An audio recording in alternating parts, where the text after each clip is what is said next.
and welcome to the What the Fork Monarchs preview show. Myself, Graham Munsey, joined by Dave Harley, as we look ahead to the visit of the Birmingham Brummies to Armadale on Friday. Dave, it's deja vu. We've done this once already for Birmingham. With take 3, we'll be well versed in the Birmingham the Birmingham team, by next week. But as it stands this Friday, it's league action and a crucial home match for the What the Fork Monarchs after a few weeks where results haven't quite been up to snuff.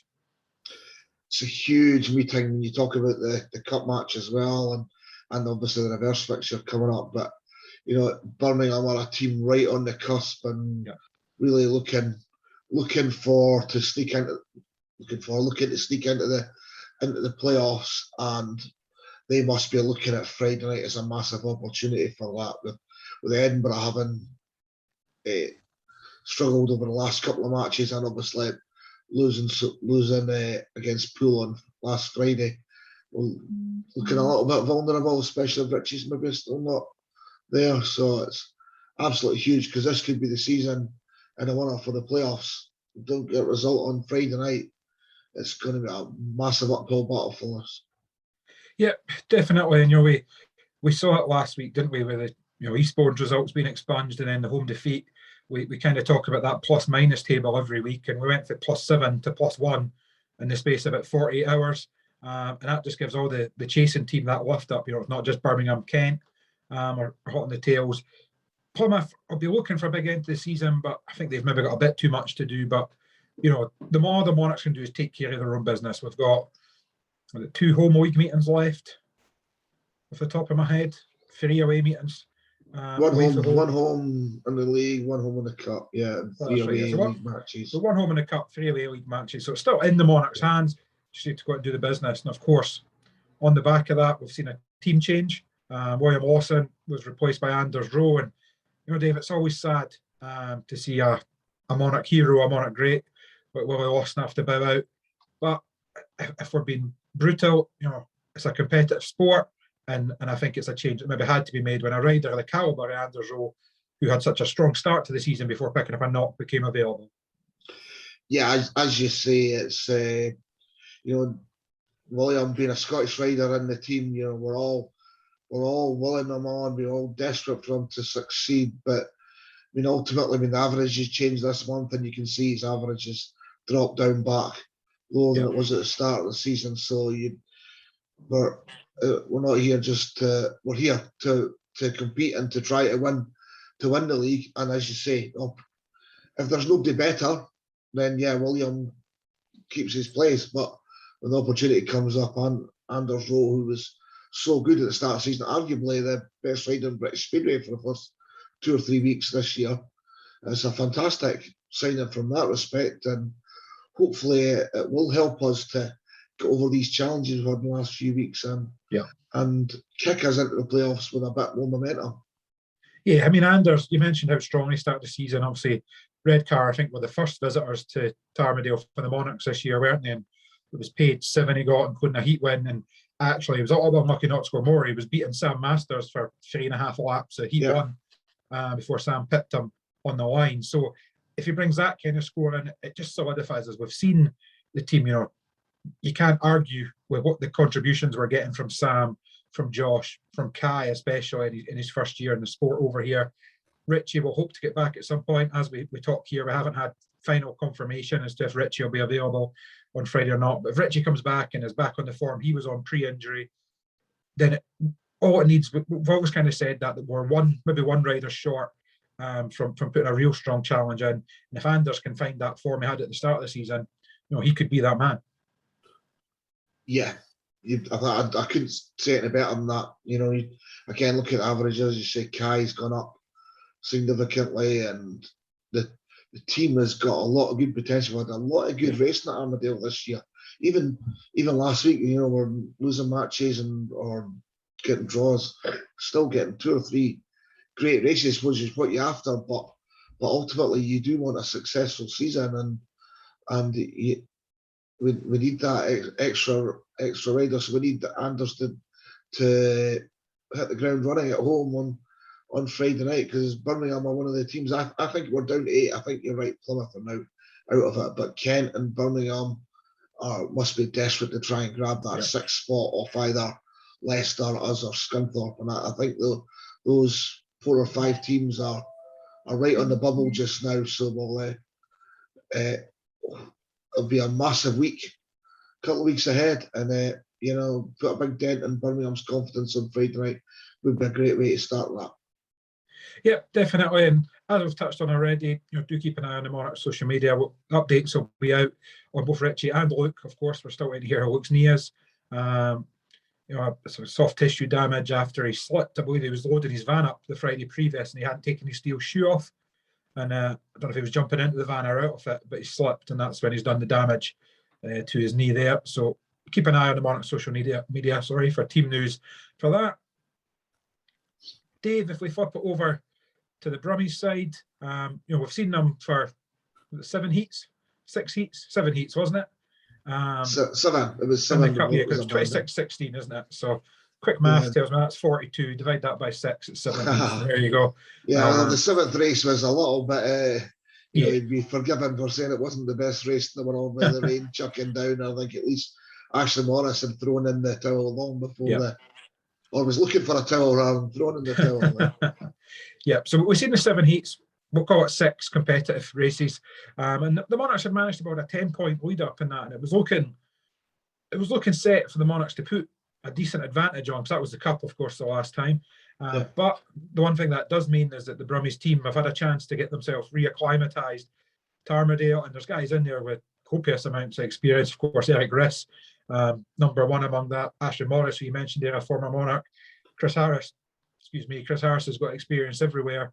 And then guys like James Shanes, who maybe wasn't looking spectacular when the Brummies were up earlier in the season, but on his previous visits to Armadale when he was with Sheffield a couple of years ago was absolutely excellent. Paco Castagna won a race. He looked to have sorted himself out. And we've just seen Jack Thomas with probably his best meeting of the season at Kent for Birmingham over the weekend. So, I've spoken to a few of the Brummies camp this week, and they are still pretty confident they can come up and get a result. Yeah, I mean, as you say, they're not coming with a blank sheet of paper on Friday night because they have seen the track this year, and for most of them, it's probably been 2 or 3 years since they've seen it before. So they do have that little bit of knowledge, and they'll hope to make a better start to the meeting, because we were really starting to pull away in that match. All 3 of our top men were unbeaten after 2 rides, and it was starting to look like we would pull away and have a good strong win, which is what you need in the cup. But again, this Friday is not cup. It's all about Monarchs getting 3 points, Birmingham getting 0. So we need to get to that 49 point, just to make sure we're sending them home with absolute nothing, because 1 point could be crucial. I know we're kind of broken record talking about the playoffs, but it's that time of year. Yeah, and actually, you've pretty much taken the words out of my mouth there, David. That's the next thing I was going to say. Was it's not, most weeks we come on here and we say, right, 46. You win, you don't lose anything for getting 46. The away team gains, but you take care of yourself. Now it's slightly different. This is one of the teams really chasing us. So this being the Monarchs' last chance for home away points. They really need to put a bit of a show on. If nothing else, maybe even to get a bit of confidence back in among the home men on the home circuit as well. Armadale has been a fortress for many a year, and we've seen teams that, if teams get to 37, 38, they're going home happy. We've not really put, I think maybe one match against Newcastle was the only match we've really put anyone to the sword this year. And you know what? If I take my Monarchs hat off for a wee second for a neutral or for enjoying the match, it actually, all the time, makes for a more entertaining match because the tension that comes with a close score. But you know what? This Friday, just give us a wee 55-35 laugh and I'll go home happy enough. Yeah, I mean, as you say, I mean, some riders come to Armadale and they've lost before they've started. I don't think we'll have that with Birmingham this week. I mean, we've not seen Grobauer before at all, so who knows how he'll go. But Shanes and Morris are both triers in the middle of the team, and Jack Thomas has had plenty of experience having been with Glasgow and things like that. So he knows kind of what to expect. So I don't think we'll get anybody coming up with that attitude, but it's up to us to make, as you say, make it a fortress, make it a place no one likes to go. We've got those. It's really, as was touched on already, beyond this, the cup, the next round of the cup, the Birmingham match again. Yeah. Then the next home match after that could be the quarterfinal of the playoffs. So you have no time to find form. You know, it's here and now, and we need to be ready to go. Yep, and you mentioned there the Brummies headed north with no fear. That's definitely the feeling I've had talking to a few of the Brummies camp this week, and here we hear from James Shanes, who just pretty much confirms that. We are joined here on the What the Fork Monarchs preview show by Birmingham's James Shanes. James, thank you very much for taking the time to join us, and what's a pretty busy week for the Brummies. Yeah, very busy week. So it's, you've made me stop and have some lunch, which is a good start. So yeah, busy day bike washing and getting everything ready for the next couple of meetings we've got. Yep, and obviously a big week for the Brummies and a big couple of weeks coming up. You know, nobody liked what happened at Eastbourne. You know, that nobody wanted Eastbourne to fold, but it's made those playoff positions a lot tighter. And Birmingham now probably thinking to themselves, if we can keep ourselves clean at home and pick up a few away points, we're right back in that chase. Yeah, exactly. It was as much as nice to have a team drop out of the league. It kind of did Birmingham a favour with the handful of teams that did ride Eastbourne taking points and now have lost them. So it's Birmingham a massive favour. So hopefully we can keep our home performance up and pick up a few points on the road. And I strongly believe these can make the playoffs this year. Yep, and then obviously Birmingham head up to Armadale on Friday, the second go this year. Obviously the last match was rained off after a few heats, and it's a track that traditionally you've done well on, although you've not been that many times. You're kind of very impressive a couple of years ago, and you'll be looking for more of the same on Friday. Yeah, I'm open for more of the same. I struggled a little bit the last time we came up there. I was trying a few new things that didn't quite work the plan, but so hopefully we'll go up this week. This week, and we'll go back to how I used to ride around there when I was there at Sheffield. So yeah, we'll give it a best. I know, obviously you've got Eric Griss who used to ride up there, and Bomber's got plenty of experience. So hopefully we can get out together and at least come away with a win from Friday. Yeah, and the rain probably came at the wrong time because it caused the match to be abandoned the last time you were up. But it was looking to be a pretty tasty encounter. The Monarchs had a little bit of a lead, but obviously you guys were starting to get to grips with the track, and it looked set fair. And you mentioned there, obviously Eric Bomber's got experience over Ashley. He's a former Monarchs rider as well. So there's plenty of reason for optimism in the Birmingham camp as they head north. Yeah, exactly. I mean, the last couple of weeks we've been sort of, starting to get a bit of momentum behind us, and we had a good, we had a disaster at Poole, but we had a good meeting last night at Kent. So, we can keep the momentum running, get a good win tomorrow at Birmingham, and hopefully we can carry on and get the ball rolling, and for the last push of the season and get into that playoff place and see what happens. And as on an individual basis, kind of how have you found this year? Obviously, it has been a kind of stop-start season for Birmingham. We all know that the management took the decision to take a few weeks off early doors, and then they've been kind of making sure they're getting the fans round about them. Does that uncertainty come into your mind, or do you know what your job is to do, and all you can do is go out and ride the bike, and whatever happens elsewhere happens? Yeah, that's it really. It's hard being in the situation that Birmingham's in with management, and as a rider, I can only do my job is go and put the best show on I can, and keep pushing that Birmingham's a great place to be on a Wednesday night. So, and it's been getting better and better each week. The fans have come back again, and that's all we can keep asking for is the fans to keep coming and keep supporting, because British Relay needs it massively at the minute. It needs the support, and it has been difficult adapting to the stop-start. You go from ride the bike and come back to having a normal job, and then it's back to your bike again, and it's quiet, and then it's busy. So it's been difficult, but we're sort of muddling for a minute.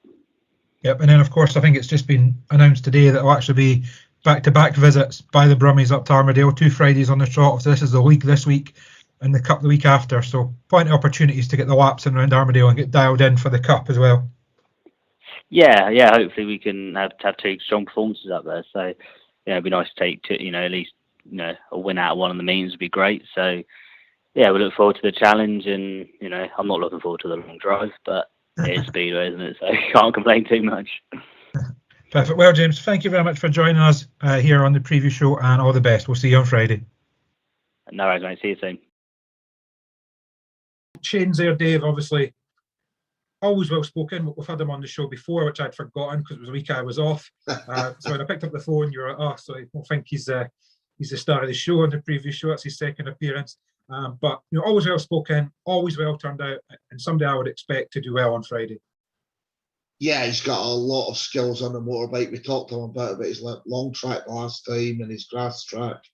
He's seems like a nice kid and as I say, a good motorcyclist. But he is one of the riders with not too much experience around at Armadale, and he's one we want to be sending away with a low score. We want to be building up, getting that scoreline we need him, Morris, Grobauer, and the reserves to not be scoring much, which is why we need Anders to hit the ground running straight away.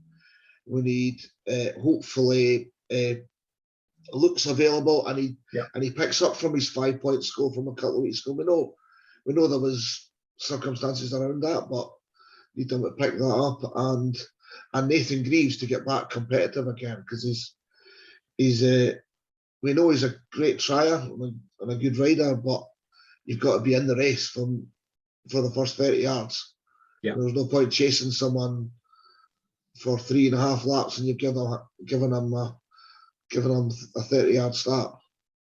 That's it. It's a 7-man effort required, and hopefully we'll be back to 7 men, as we said earlier on. We're still waiting confirmation on that, but we also touched on it earlier, Dave, that the winter's drawn in. We're being at September. The meetings are running out.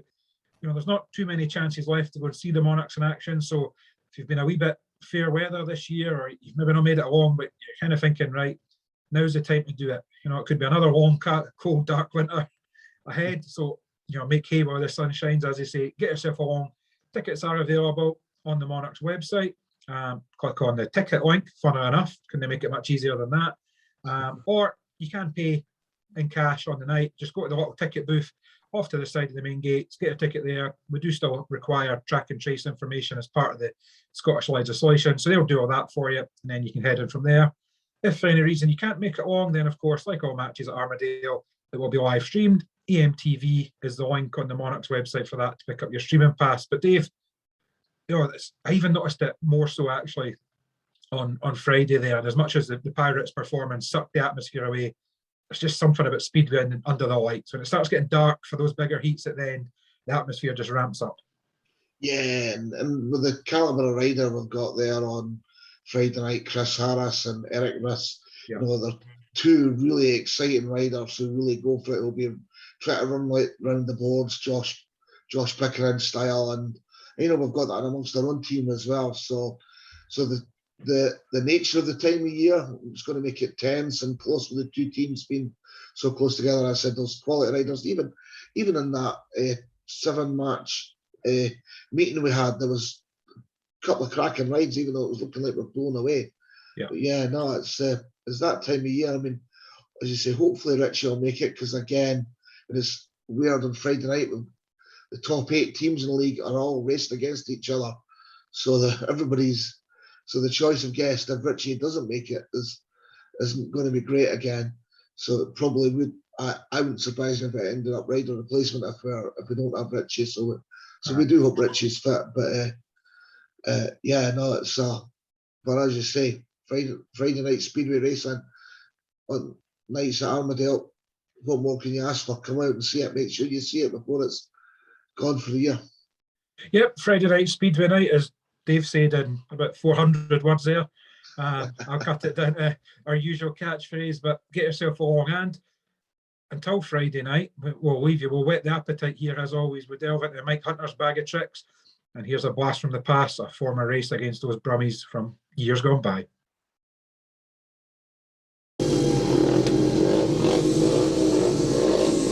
Gate 10, Catiesto comes in for Bush and goes off gate 1. Gate 2 is Sweetman, gate 3 is Fisher, gate 4 is Sedgman. Fisher's made a poor start, and it's Sedgman who leads. Fisher comes careering into second spot, with Catiesto in third, and the two Monarchs locking up. Justin Sedgman looking quite handy there. more so than his partner. Fisher trailing him. Right on his back wheel, going for that wide line. There's certainly some drive there. Is there enough room? Fisher going for the outside move. Almost up alongside. Once again, very wide. Oh! Last bend coming up. Fisher locks up and cuts up the inside. And he got it, I think. I would give that to Fisher by half a wheel. It was a great race and a real old-style chase from Ryan Fisher. He's tended to do it from the gate a lot this season. I think he got it. Well, Dave, if we get action like that on Friday, we'll be more than happy. Albeit with a blue and gold tint on it, and 3 league points in the bag for the Monarchs is what we want here. With apologies to any Brummie fans that are watching. But yes, that's what we're after. As we mentioned, tickets are on sale now. Get yourself on edinburghmonarchs.co.uk and then click on the tickets link. If you can't make it along, then the stream is there. edinburghmonarchs.co.uk, EMTV link, and pick up your stream. And Dave, until Friday night, when we're back with the Friday Focus to look back on all the action, thanks very much for watching and goodbye.